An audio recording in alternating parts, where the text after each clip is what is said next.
বাড়িতে বসে গেঞ্জি সেলাইয়ের কাজ করে কিভাবে দৈনিক ৩০০ থেকে ৪০০ টাকা ইনকাম করি তার সর্বস্ব তোমাদেরকে বলবার জন্য আজকে চলে এলাম। নমস্কার বন্ধুরা, রিমি লাইফস্টাইল চ্যানেলে আমি রিমি প্রতিদিনের মতন আজ আবারও চলে এসেছি নতুন একটা ভিডিও নিয়ে তোমাদের কাছে। আশা করি দূরে কাছে যে যেখান থেকে ভিডিওটা দেখছো সকলে ভালো আছো, আর তোমাদের ভালোবাসায় আমিও খুব ভালো আছি। বন্ধুরা, আজকের ভিডিওটা শুরু করলাম এখান থেকেই। দেখো, সকাল সকাল জানলা খুলতে গিয়ে কী অবস্থা। জানলাটা এমনভাবে আটকে গিয়েছিল, যেই জোরে টান পড়েছে অমনি খুলে পড়ে গেছে। কি আর করা যাবে, তাই সকাল সকাল এই কাজের মধ্যে দিয়েই আজকের ভিডিওটা শুরু করলাম। কাজ তো এইভাবে চলতেই থাকবে, কিন্তু কি আর করা যাবে, সমস্ত কাজ আমাকে নিজেকেই করতে হবে। আর এটাই হচ্ছে আমার সংসারের দায়িত্ব, কর্তব্য দুটোই বলতে পারো। এই কাজগুলোর সাথে সাথে আমি কিন্তু অন্যান্য কাজগুলো করে থাকি। তাই জন্য কি বলো তো, মোটামুটি সব কাজই খুব তাড়াতাড়ি শেষ করার চেষ্টা করি। ওই যে ওদিকে মোটামুটি বাইরের কাজগুলো সেরে এই যে বসে পড়েছি মেশিনের কাজ করতে। এই যে প্যানগুলো দিয়েছে খুব তাড়াতাড়ি বলতে পারো, এমার্জেন্সি রয়েছে, মানে তাড়া রয়েছে, কোম্পানিতে পাঠাতে হবে মালটা, মানে তাড়াতাড়ি কারখানায় দিয়ে আসতে হবে। তার জন্য কয়েকটা প্যান দিয়েছিল, আমি প্যানগুলোকে টাক দিচ্ছি। এই যে প্যান টাক দিই আমি, কিন্তু এই টাক দিলে এক একটা প্যান্টের এক একটা পায়ের অংশে যদি আমি টাক দেবো তাতে 20 পয়সা, অর্থাৎ দুটো অংশের টাক দিলে 40 পয়সা পেয়ে যাব। মোটামুটি কী বলো তো, এই যে কাজ করি এতে কিন্তু আমি দৈনিক বলতে পারো 300 থেকে 400 টাকা অনায়াসে ইনকাম করতে পারি। আর যেহেতু এখন শনি রোববার আমার টিউশনই নেই, সেহেতু অনায়াসে 3 থেকে 400 টাকা তো অনায়াসে হয়ে যাবে। আর এই যে সকাল সকাল কাজে বসে পড়েছি মানে অনেকটা সময় পেয়ে যাব। ওদিকে কাজগুলো খুব তাড়াতাড়ি শেষ করেছি, আর আজকে ছেলের মাঠে খেলাও ছিল না, তার জন্য বসে পড়েছি সকাল সকাল কাজে।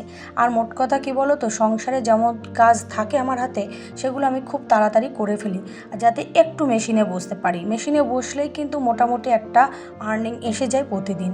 আর এই কাজগুলো যে করি, এটা সত্যি কথা বলতে যখন এই আর্নিংটা সপ্তাহ গেলে হাতে আসে না, তখন খুব ভালো লাগে। আমাদের এই যে মানে মোটামুটি যা কাজ হয় সোমবার থেকে শনিবার অবধি সমস্ত হিসেবটা কিন্তু আমাদের দিয়ে দেয়। দেখো, এই যে প্যান্টটা এটা তৈরি হয়েছে কিন্তু অনেকগুলো মেশিন মিলিয়ে, এই যে আমার কাছে শেষ প্রান্তে এসে পৌঁছেছে, অর্থাৎ এখন হচ্ছে মালটা সম্পূর্ণ সুতো কেটে বান্ডিল হয়ে কোম্পানিতে চলে যাবে। দেখো, আমি সামান্য শুধু একটুখানি করে টাক দিচ্ছি, মেশিনে কিন্তু সুতো কেটে দিচ্ছে। আমি পাদানিতে চাপ দিলে অটোমেটিকভাবে হচ্ছে গিয়ে তোমার সুতোটা কেটে যায়। সেহেতু দেখো আমি গুছিয়ে গুছিয়ে অনায়াসে রাখতে পারছি। আর এদিকে দেখো কিছু আরও মাল দিয়ে গেছে, এগুলো সুতো কাটতে হবে। এই সুতো কাটলেও কিন্তু আমি বেশ টাকা ইনকাম করতে পারি। আসল কথা কী বলতো, গেঞ্জির না কাজে অনেক কিছু লাগে বা অনেক সেলাই করতে হয়। এবার প্রতিটা সেলাইয়ের জন্য কিন্তু প্রতিটা পয়েন্টের জন্য মানে বিভিন্ন রকম টাকা। এই যে আমি গেঞ্জিটা দেখাচ্ছি, এটা কিন্তু বাচ্চাদের এক গেঞ্জি। এই গেঞ্জিটা হচ্ছে গিয়ে মোটামুটি সম্পূর্ণ রেডি হয়ে এসছে কারখানা থেকে। এটা আমাকে টাক দিতেও হয়নি, সেটা সম্পূর্ণ কারখানা থেকেই টাক দিয়ে পাঠিয়েছে। এমনকি এই যে জামাটার বোতাম, এই বোতামটাও কিন্তু কারখানার একটা মেশিনে হতো, মানে লাগানো হয়েছে। মোটামুটি বলতে পারো আমাদের কারখানায় মিলিয়ে মিশিয়ে অনেকগুলো মেশিন রয়েছে, সব মেশিনে কিন্তু এই কাজটা কমপ্লিট হয়ে শেষ প্রান্তে কিন্তু আমার কাছে এসে পড়েছে। এবার আমি যে সুতো কাটবো, এই সুতো কাটলেও কিন্তু পয়সা, 1 ডজন করতে পারলে 3 টাকা, তাহলে অনায়াসে কিন্তু অনেকটা কাটা যায়। আমাদের কারখানায় অনেকে আছে যারা নিচে কাজ করে, তারা কিন্তু অনায়াসে এই সুতো কেটে 3 থেকে 400 টাকা অনায়াসে ইনকাম করতে পারে। এবার আমি কি বলতো, সেইভাবে বলছি না, চাপ দিয়ে করতে পারি না, মোটামুটি যখন সময় পাই আমি কিন্তু কাজ করি। আমিও প্রায় বলতে পারো আজকে 400 থেকে 500 পিস মালে সুতো কেটে ফেলেছি, প্লাস প্যান্ট মালে টাক দিয়েছি। মোটামুটি দেখো আমার কিন্তু হিসাব করলে 300 টাকা অনায়াসে এসে গেছে।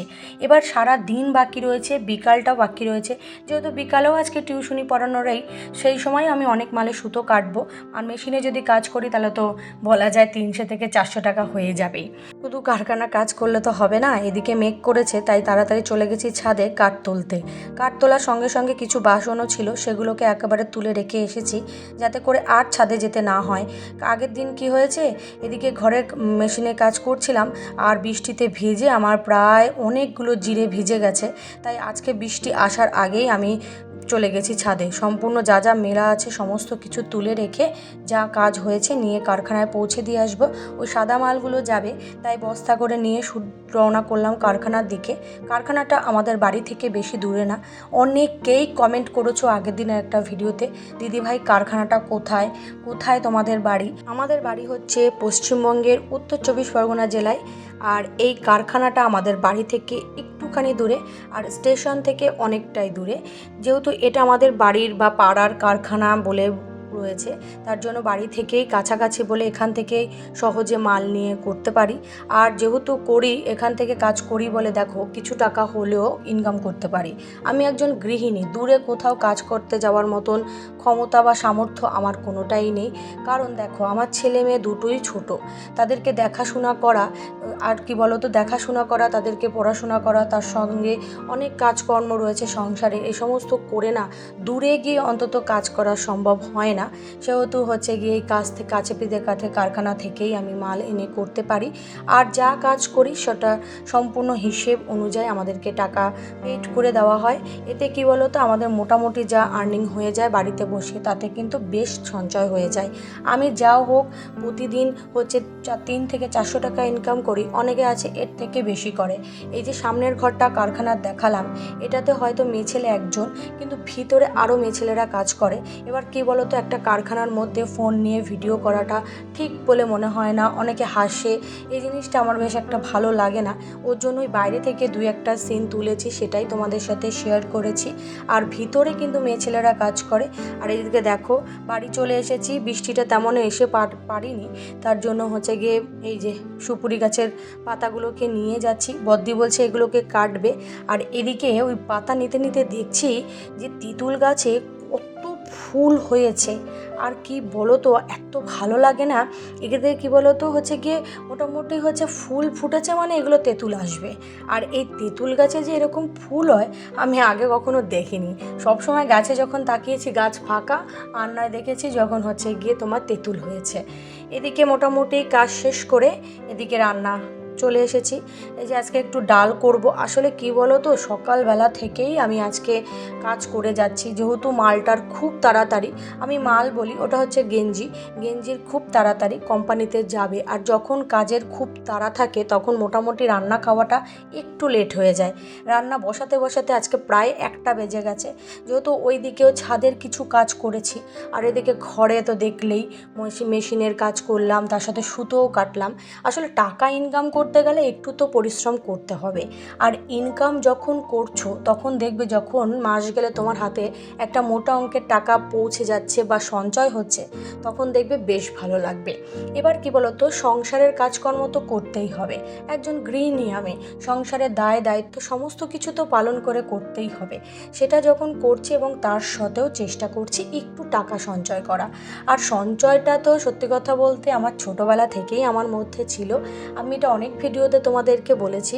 এখন কি বলতো, ওটা অটোমেটিক একটা আমার অভ্যাসে দাঁড়িয়ে গেছে, এটা একটা আমার অভ্যাস হয়ে গেছে যে টাকা কিভাবে সঞ্চয় করতে হবে।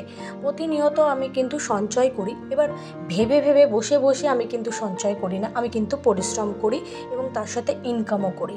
অনেকে আমাকে কমেন্ট করো যে দিদিভাই আমি কিন্তু টাকা ইনকাম করি কিন্তু সঞ্চয় করতে পারি না। তাদেরকে বলছি চেষ্টা করো, একটু চেষ্টা করো। যে যে টপিকগুলো মাঝে মাঝে দিই বা টিপসগুলো তোমাদেরকে দিই, তোমরা সেগুলো তো ফলো করতে পারো, তাতে হয়তো অল্প হলেও কিছু সঞ্চয় হবে। 20 টাকা করে সঞ্চয় করো, নাহলে 50 টাকা করে সঞ্চয় করো, প্রতিদিন একটু একটু করে সঞ্চয় করো, তাহলে দেখবে মাসের শেষে তোমাদের একটা মোটা অঙ্কের টাকায় পৌঁছে যাবে। হয়তো মাসের শেষে মোটা অঙ্ক না পৌঁছালো, বছরের শেষে তো অন্তত একটা মোটা অঙ্কের টাকা তোমার কাছে থাকবে। এই যে একজন গৃহিণীর কাছে টাকা আছে, বিপদে আপদে স্বামীকেও তুমি হেল্প করতে পারবে, বা নিজের সঞ্চয় বলে কিছু থাকা দরকার আজকালকার দিনে দাঁড়িয়ে। যাই হোক, কথা বলতে বলতে অনেকটা দূর চলে এসেছি।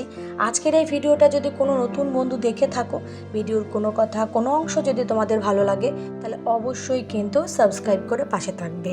আর পুরনো বন্ধুদের জন্য রইল আমার তরফ থেকে অনেক অনেক ভালোবাসা। তোমরা যেভাবে আমাকে ভালোবাসা দিয়ে যাচ্ছ ঠিক সেভাবেই ভালোবাসা দিয়ে যাও, কারণ প্রতিদিন তো সবার নাম তুলে তুলে বলা যায় না বা মনেও থাকে না আমার। তাই জন্য আমি সবাইকে আমার মন থেকে অনেক অনেক ভালোবাসা দিচ্ছি, নতুন পুরনো সকলকে। যাই হোক, আজকের মতন এই যে ভিডিওটা প্রায় অন্তিম পর্যায়ে চলে এসেছি। আজকের মতন টাটা। আর এদিকে কি বলতো, বৃষ্টি আসবে আসবে ভাব, মেজ দিয়ে দিকেও ঝাড় দিচ্ছে। আর ওদিকে মোটামুটি আমারও প্রায় কাজ চলছে, রান্না তো প্রায় বসিয়ে দিচ্ছি, বেশি কিছু রান্না করব না, ডাল ভাত শাক ভাজা। যাই হোক বন্ধুরা, আজকের মতন আসি। সকলে ভালো থেকো, সুস্থ থেকো, সাবধানে থেকো, নিজেদের খেয়াল রেখো। টাটা।